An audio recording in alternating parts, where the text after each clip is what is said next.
gotta bleach the base color first to remove the natural color and make it as light as we can possibly get it, so the colors show.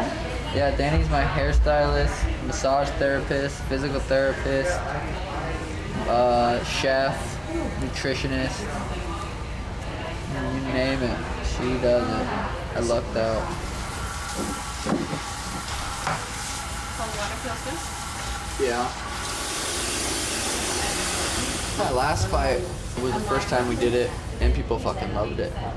Just loved it. And now we're gonna keep going with it. I like it.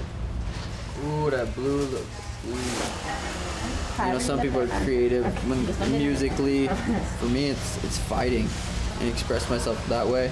And then the hair is just, you know, I just wanted to do it at the Ecuadorian flag. Then these girls are the ones creative on how to make it happen. So this fight is a little different. You know, DC versus Stipe trilogy. You know, that's the legendary fight. And then Cheeto in the co-main event. The hair was just a nice little extra layer to everything. Oh. Additional green. Yeah, you did fucking awesome. Good job.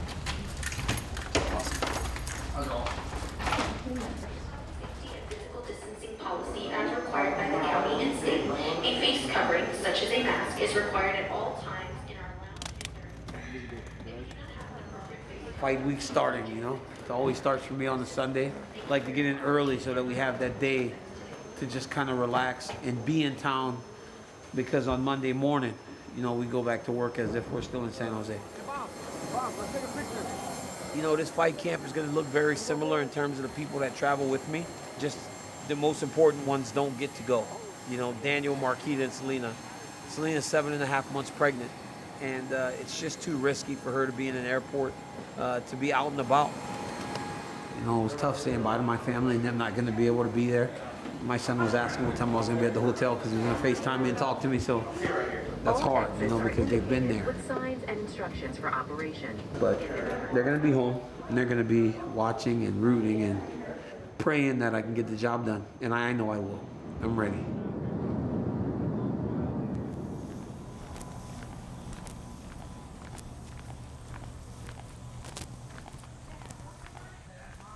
Hey! Get the fuck out of my pool. You guys paying the bill? Yeah, this shit ain't free. There's the buoy. Blow bubbles. Blow bubbles. I brought it for you. You want to go on it? You ready? 1, 2, 3. Oh! Oh! I feel great, you know. I think I trained my butt off, you know, in 10 weeks we had since we signed it. 2, 3, come on. Going by fast, actually, but another thing too is like training here at the house. I think it rejuvenated me a little bit. You know, there was something different. Oh, yay! I spend more time with my daughter. And when I get my workouts, I get to see her while I'm working out, and she's screaming at me like, "What, Dada!" You know, it's awesome. You know, it just puts a smile on my face. Crazy. I'm excited for every fight because, you know, you train so hard, and it's almost the fight's like the easy part, you know, because like you don't have to worry about getting beat up or getting yelled at. You know, you just go out there and you do your thing, you know, and it's on you pretty much because everything you train. You go out there and have fun, man, and that's what I do. And just happy to, you know, end it finally on this trilogy. It's been a very, very long time. Whoa! Oh, now you're just faking. You're just faking. Yeah. But you know, it's all good. He's an amazing fighter. He's a great competitor. Fortunately, his last fight against me, that sucks.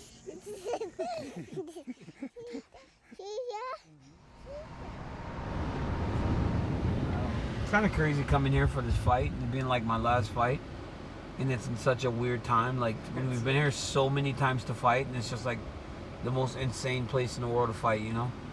People everywhere and like fans everywhere, and now it's just like it's not gonna be that. It's kind of crazy. I remember the first time I ever fought in Las Vegas, how excited I was because I had never, you know, we had just come from Strikeforce. This fight's gonna be a little more like your very first fight.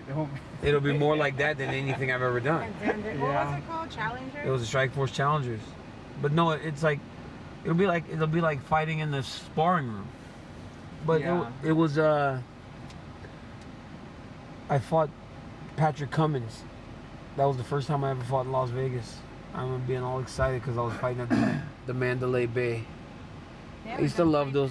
No, I used to love those fights in those casinos. They were great. Obviously, T-Mobile's had, you know, a phenomenal arena, but just the whole vibe of fighting at Mandalay and at MGM was real cool.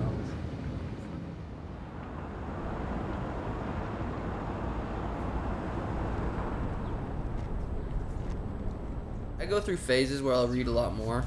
I think those 2 years off, I was reading like every day. This describes how I feel in the cage. The soul happens only when the artist disappears into the art. He is no longer separate. Some unknown force has done it through him. He knows that he has been possessed. That has been the experience of all the really great artists down the ages. I remember saying in my fights, I'm telling you, I feel it's possessed. I don't feel like it's necessarily me in there. So it's weird going back and rewatching it because it's like watching it almost like for the first time.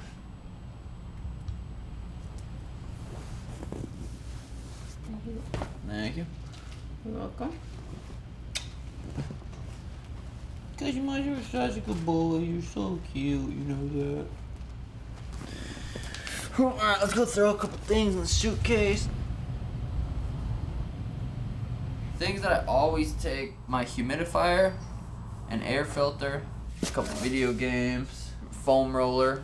Usually I'll pack a couple sweet outfits with some sweet shoes and stuff for media day. But now it's all online. It just doesn't get me as motivated to dress as sweet. It's still cool doing the virtual stuff, but not the same. The fact that we can even fight, like, we're so lucky we can go out there and make money doing what we love at a time like this. So can't really complain too much.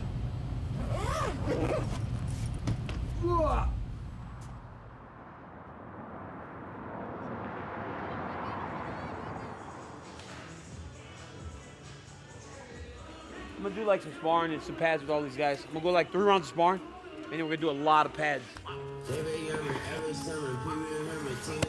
Trilogies are very rare, and to be involved in one is amazing.